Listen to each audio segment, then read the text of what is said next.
Hello FIFA সভাপতি।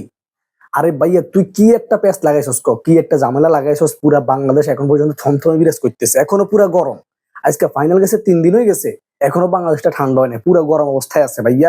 তুই কি একটা ঝামেলাটা লাগাইছস এই যে আর্জেন্টিনা তাদের ফাইনালে নামার আগে ড্রেসিং ড্রেসিং রুমে কি হয়েছে, এই একটা ব্যাপার জানার জন্য বাংলাদেশের সবাই আগ করে রয়েছে। মানে ড্রেসিং রুমে হয়েছেটা কি ভাই, একটু জানাবি আম করে ভাই, একটু বিস্তারিত খুলি বল ভাইয়া প্লিজ। তুই না পারলে অন্তত আর্জেন্টিনার যে কষ্ট আছে এগারো খুলি কইতো, মানে ড্রেসিং রুমে হয়েছেটা কি। এই একটা ড্রেসিং রুম লই আজকে 3টা 4টা দিন বাংলাদেশে মনে কর কি করিম, আর্জেন্টিনা ফ্যান গুলো কথাই হইতে পারি না।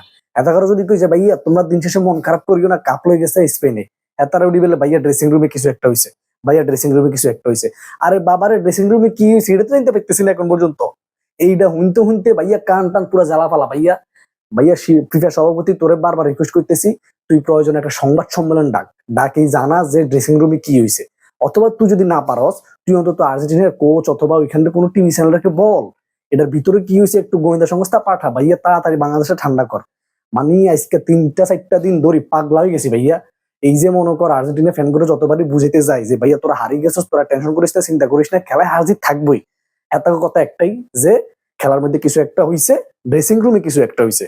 আরে বাবারে ড্রেসিং রুমে হইছেটা কি হেডেই তো কেউ জানে না, না জানি ড্রেসিং রুমে কিছু একটা হইছে, মানে হেতা কথা হচ্ছে তারা হারে না। হ্যাঁ, হ্যাঁ তারা ম্যাচ হারে না, ড্রেসিং রুমে কিছু একটা হইছে, এটা হইছে তাকে হারার কারণ। মানে কোনোভাবে মানতে পারতেছে না তারা যা হাইচ্ছে। এখন আমার কথা হইছে ড্রেসিং রুমে কি হইছে এটা একটু তাড়াতাড়ি তদন্ত করি বাইর কর, বাংলাদেশটা ঠান্ডা কর ভাই। আর পাইতেছি না ভাইয়া, আর পাইতেছি না ভাইয়া।